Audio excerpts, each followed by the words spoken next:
Amid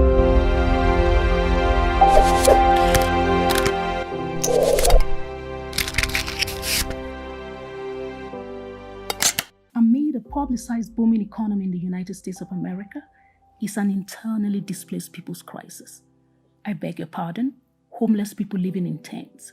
In 2018, more than 500,000 people experienced homelessness across the United States. New York City accounted for more than 14% of this number. The homeless crisis is also visible on the streets of Los Angeles, with tents, shelters for the city's homeless becoming a permanent fixture of the city's landscape.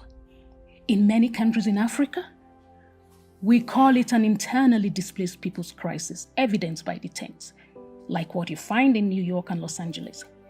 Internally displaced people are persons or groups of persons who have been forced or obliged to flee or to leave their homes or places of habitual residence due to conflict, situations of generalized violence, violation of human rights, or natural or human-made disasters.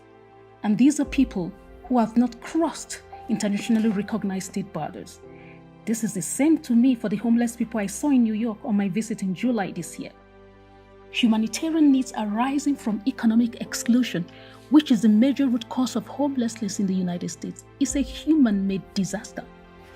If those images were played out in an African country, we would have convened in a city in Europe to declare humanitarian emergency and call for humanitarian action. We would do this because of the protracted nature of the displacement, which we would take as an indication of a government unwilling or unable to address its country's humanitarian needs.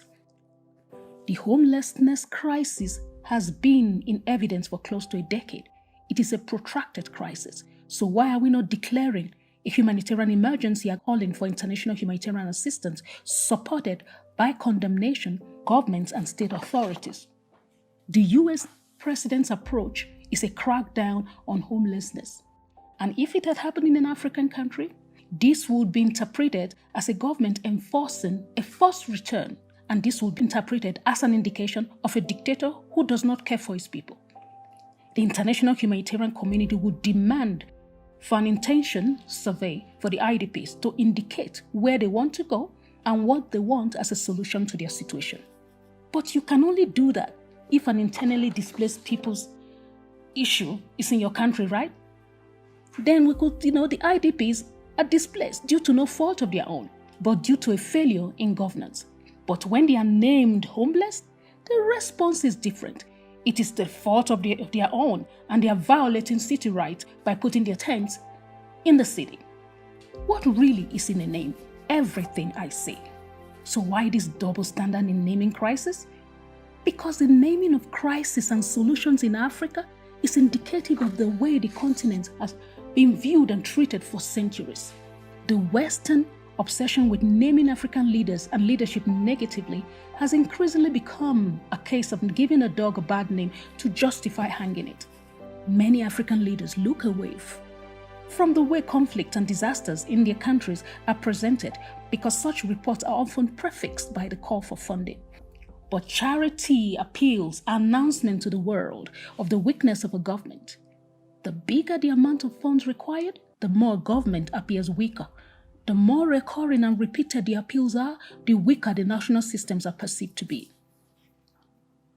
Bottom line, African countries and its citizens must be less receptive of the injustices in the naming and categorization of their events and challenges. Because misnaming is more than mere words. Misnaming creates wrong responses or assistance, ultimately stalling development and growth in the continent. Thank you for watching. Please don't forget to like and subscribe.